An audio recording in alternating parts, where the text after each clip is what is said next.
Merci, messieurs les modérateurs, madame et messieurs les modérateurs. Merci à la Société tunisienne de cardiologie pour ce beau meeting, un démarrage du nouveau bureau que je félicite et je les remercie davantage pour leur invitation. Alors, l'hypertension et la AFA, je dois remercier davantage la Société parce que finalement, toutes les datas, je les ai eues dans les registres de la Société pour faire ce topo. Alors, pour commencer, je souhaite bon Saint-Valentin à tout le monde. C'est un duo constructif et on va parler du duo délétère. Nous avons eu le dernier registre de la Société tunisienne de cardiologie sur près de 15 000 patients dans 2700 FA. Et vous voyez que les malades hypertendus avec AFA, en fait, ils représentent 70% des patients. Les patients avec AFA, au moins un facteur de risque, c'est 70%, 75%. Et l'hypertension chez les malades qui ont une fibrillation auriculaire, c'est 60%. Et ça reste le facteur de risque numéro 1 associé à une fibrillation auriculaire. Et vous voyez que dans ce registre, près de 10% déjà des patients ont fait un accident vasculaire cérébral. Le second registre de la Société tunisienne de cardiologie est un registre antérieur. Il est longitudinal. Il a suivi les malades avec fibrillation auriculaire sur un an. C'est Nature AF. Et dans Nature AF, on s'est posé la question suivante. Quelle est la fréquence de l'hypertension? C'est toujours 50%. Et on voit ici les AFA non valvulaires en rouge, les AFA valvulaires en vert. Et l'hypertension, bien entendu, elle est plus présente dans les AFA non valvulaires. Et vous voyez qu'à côté de l'hypertension, il y a également le tabac qui est lié à la fibrillation auriculaire et un tiers des fibrillations sont paroxystiques. Maintenant, si on se pose la question, est-ce que l'hypertension altère d'une quelconque façon l'équilibre de l'INR du patient, son TTR?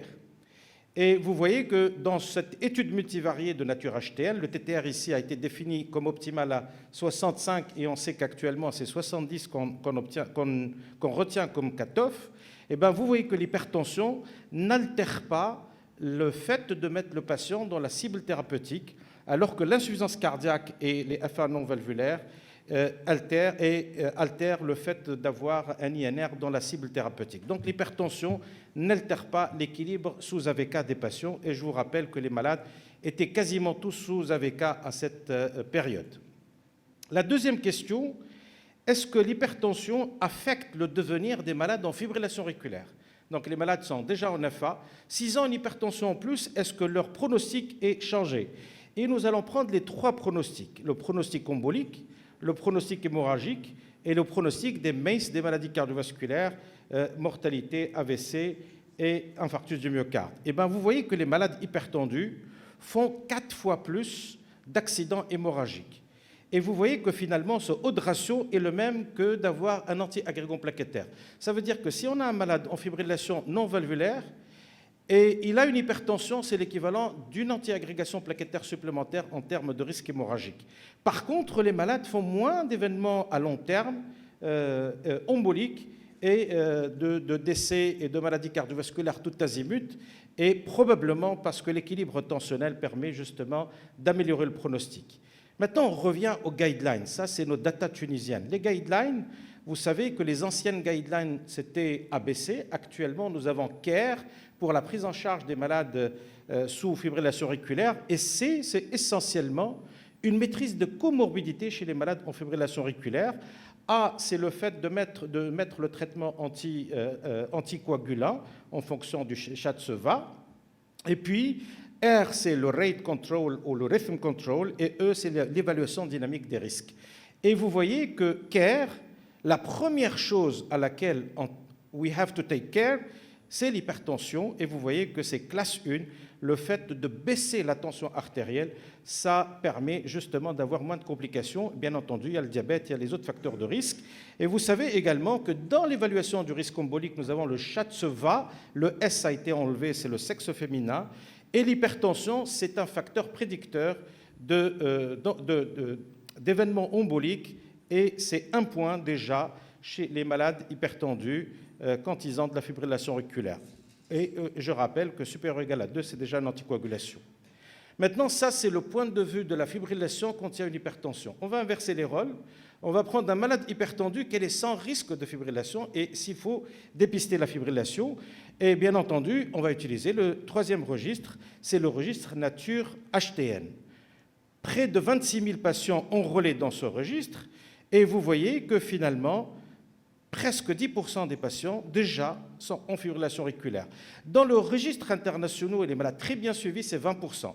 Ça veut dire que nous sommes en train d'occulter 10% des patients. Finalement, on découvre la moitié. Et il y a une moitié qui a de la fibrillation probablement paroxystique qu'on ne voit pas. Et les événements de stroke, vous voyez que c'est 6%, un peu inférieur à la FA. Et on se pose la question de la proximité de ces chiffres. Donc finalement, les malades hypertendus, dans les séries, c'est 20%, dans notre étude, c'est près de 10%. Maintenant, est-ce que le fait d'avoir une fibrillation, c'est le contraire tout à l'heure, avait une incidence sur le fait d'avoir un INR à la cible? Maintenant, de contrôler la tension. Les malades qui sont en FA, est-ce que cela altérerait le fait de mettre les malades à la cible de tension artérielle? La réponse est non. La fibrillation auriculaire n'altère pas. On est en études univariées et multivariées. Et les malades en FA, au contraire, on utilise plus de bêta-bloquants, etc. Et on arrive à les mettre à la cible. Donc finalement, ce n'est pas une entrave à équilibrer les patients. Maintenant, un registre beaucoup plus grand, c'est 10 000 patients en fibrillation auriculaire. 38% de ces patients, c'est un registre australien. 38% étaient en FA. On voit les contrôlés et les non contrôlés. Eh bien, les malades non contrôlés, c'est essentiellement le sexe féminin. C'est toujours, ça ressort toujours, même également dans notre registre. Et également, les malades qui sont les mieux contrôlés, c'est les malades qui restent chez le même médecin. La FA n'est pas un facteur de déséquilibre.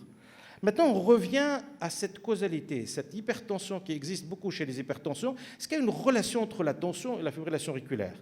Nous allons prendre cette revue de la littérature, méga revue de la littérature. Et bien, vous voyez que le risque pour la pression systolique est extrêmement linéaire, extrêmement belle la courbe à gauche pour la systolique, la courbe à droite pour la diastolique. Et bien, le risque il commence à 90 mm de mercure.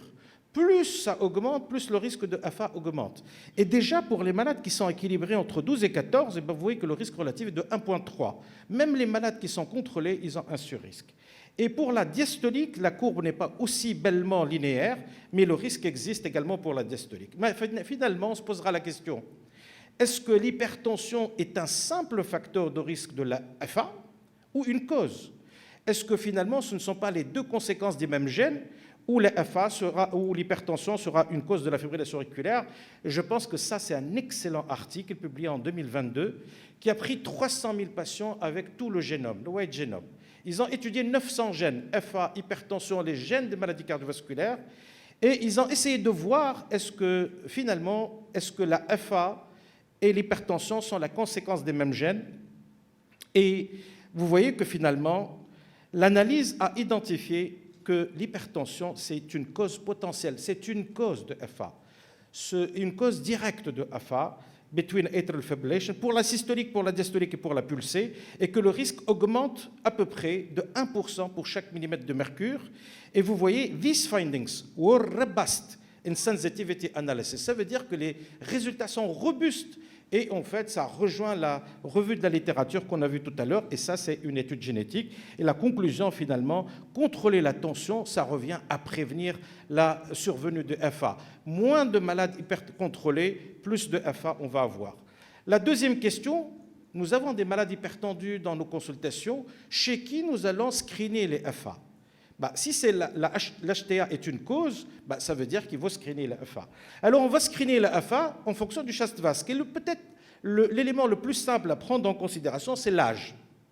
65 ans, c'est 1 point. 75 ans, c'est déjà 2 points. Donc, dès que l'âge est là, il faudra être large dans la prescription des holters rythmiques, prolongés idéalement de 5 à 7 jours, et aux moindres symptômes. Chez les malades où le risque est faible, moins de 65 ans, c'est opportunistic screening. Il parle de palpitations, ce n'est pas une faute de demander un holter, mais également utiliser d'autres moyens de screening.